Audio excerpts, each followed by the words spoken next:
Notre Père, notre Dieu, accorde-nous la plénitude de ton Esprit Saint pour que nous puissions comprendre les merveilles de ta parole.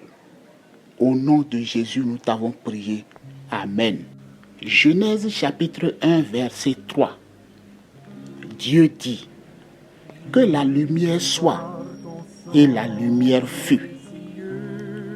Lorsque Dieu a prononcé cette parole, aucun groupe d'experts ne s'était réuni pour mettre sur pied un plan en vue de sa réalisation. Non. La parole en elle-même avait en son sein la réalisation. La parole avait en elle-même en son sein la matérialisation. Donc il suffit au Seigneur de la prononcer, la réalisation ou la matérialisation apparaîtra. Autrement dit, mon frère, ma soeur, sache bien et retiens ceci. La matérialisation ou la réalisation de la volonté de Dieu se trouve dans sa parole qu'il prononce. Donc quand Dieu dit, cela se réalise. Je le répète, quand Dieu dit, cela se réalise. La volonté de Dieu se réalisera dans ta vie. Il te suffit simplement d'y croire. Il te suffit simplement d'y apporter ta foi. Et la volonté de Dieu se réalisera dans ta vie. Frères, sœurs, nous pouvons encore voir cette réalité dans un autre verset de la parole de Dieu. Allons dans Matthieu, c'est un exemple palpable. Allons dans Matthieu chapitre 8, le verset 1. Le verset 1 dit ceci. Lorsque Jésus fut descendu de la montagne, une grande foule le suivit. Le verset 2 dit ceci. Et voici, un lépreux s'étant approché se prosterna devant lui et dit, Seigneur, Seigneur, si tu le veux, tu peux me rendre pur.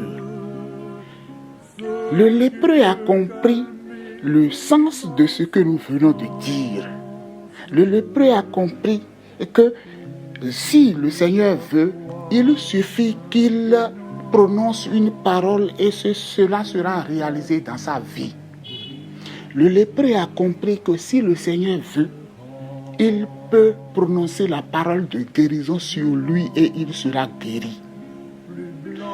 Lorsque le lépreux l'a dit, qu'a fait Jésus, au verset 3, nous lisons ceci. Jésus étendit la main, le toucha et dit, je le veux, sois pur.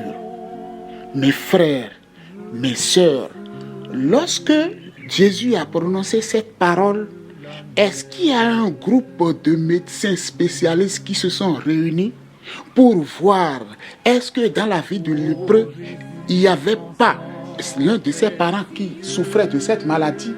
Ou bien, est-ce que dans la vie du lépreux, est-ce qu'il n'y avait pas une hérédité de cette maladie? Ou bien, est-ce que la vie du lépreux ne renferme pas des gènes pour que cette maladie soit là et en fin de compte chercher à voir le médicament qu'il faut pour que le lépreux soit pur? Non, il n'y avait aucun de ces genres de personnes réunies. Lorsque Jésus a dit, je le veux, sois pur, ce qui a suivi est dit, aussitôt il fut purifié de sa lèpre. Ce qui a suivi nous dit que aussitôt il fut purifié de sa lèpre. Alléluia. Gloire soit rendue au nom du Seigneur. Gloire soit rendue au nom du Seigneur. Le matériel ou la réalisation de la volonté de Dieu se trouve dans sa parole qu'il prononce. Il suffit simplement que le Seigneur veuille et ce sera réalisé. Mon frère, ma soeur, as-tu une dette qui te taraude depuis des années? À qui dois-tu de l'argent? Et depuis des années, tu penses à comment régler et tu n'as pas pu. Et cette personne est en train de te pourchasser de rue en rue, de maison en maison, et tu n'as plus la paix. vers qui iras-tu? Viens vers le Seigneur et dis-le lui. Et dis-le lui. Et qu'il prononce une parole afin qu'il te relève la tête pour que tu puisses payer cette dette. Mon frère, ma soeur, quelle est la maladie qui est dans ta vie depuis des années, qui n'a pas encore trouvé de guérison? Viens vers le Seigneur. Dis-lui comme le lépreux, si tu le veux, tu peux me guérir. Et le Seigneur va prononcer un mot pour que ta maladie se guérisse. Mon frère, ma soeur, quelle est la situation qui est dans ta vie? Veux-tu un emploi? Cherches-tu un emploi depuis des années après avoir emmagasiné tes diplômes? Viens vers le Seigneur et dis-lui, Seigneur, si tu le veux, tu peux me rendre pur. Si tu le veux, tu peux me donner un emploi.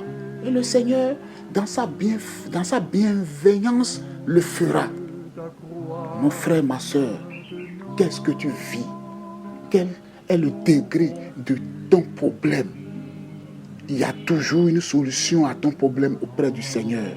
Viens vers lui. Je ne te demande pas d'aller vers des pasteurs, non. Je ne te demande pas d'aller vers des gens que tu penses un instant donné avoir la plénitude de la puissance de l'Esprit Saint. Non. Le lépreux n'a pas fait ça. Parce qu'au temps du lépreux, il y avait des gens dans les synagogues. Au temps de Jésus, il y avait de grands prêtres. Mais le lépreux allait directement vers Jésus-Christ. Mon frère, ma soeur, dans ta chambre, là où tu es, tu peux aller sur tes genoux. Tu peux faire comme le lépreux. Et tu peux utiliser la parole du Seigneur pour avoir la solution à ton problème. Le Seigneur est le même hier, aujourd'hui, et il sera le même éternellement. Notre Dieu ne change pas. Mon frère, ma soeur, mais sache ceci. Lorsque tu iras sur tes genoux, crois que le Seigneur le fera. Mais si tu n'as pas la résolution de ton problème, cela ne voudra pas dire que le Seigneur n'est pas puissant pour te le faire.